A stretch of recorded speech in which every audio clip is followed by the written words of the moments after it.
श्री स्वामी समर्थ भाग एक.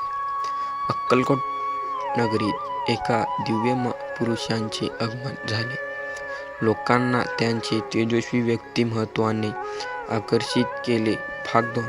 स्वामी समर्थांनी स्वतःला कुठलाही परिचय न देता साधेपणाने जीवन जगायला सुरुवात केली.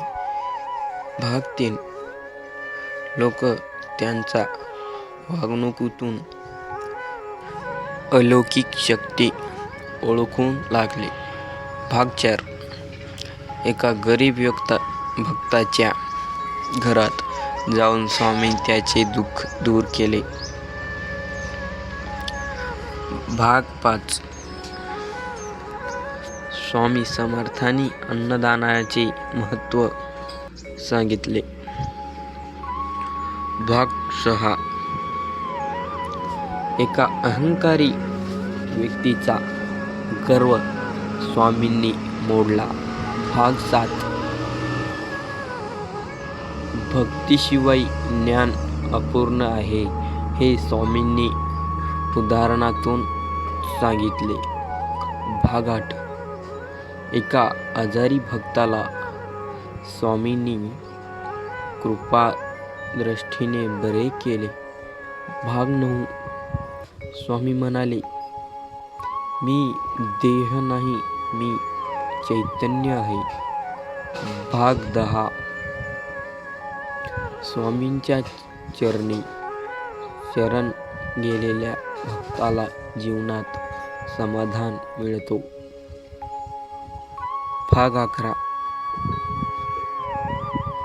स्वामींनी संकटात धैर्य ठेवायचा उपदेश केला. भाग 12. एका चोराचे मन परिवर्तन झाले. भाग 13. स्वामींनी कर्मफळाचा सिद्धांत सांगितलं.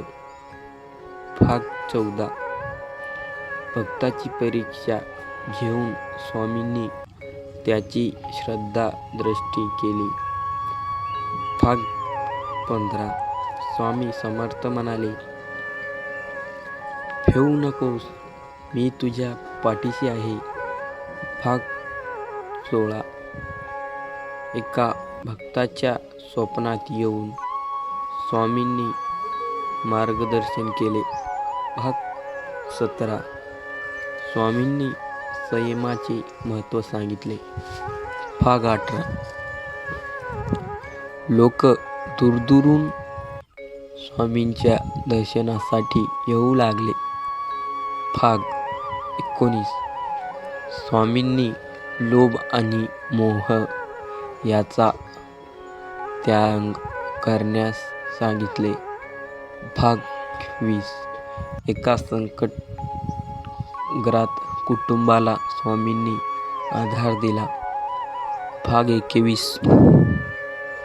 स्वामींच्या वचनाने अढळ विश्वास ठेवणाऱ्या भक्त यशस्वी झाला.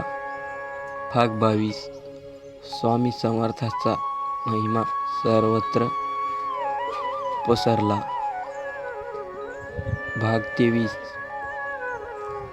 स्वामींनी शिवज्ञांना आत्मज्ञानाचा मार्ग दाखवला. भाग 24.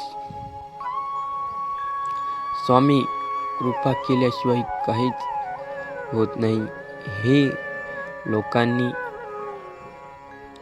अनुभवले. भाग 25. स्वामी समर्थांचा उपदेश श्रद्धा, सबुरी आणि भक्ती हाच मुक्तीचा मार्ग. श्री स्वामी समर्थ.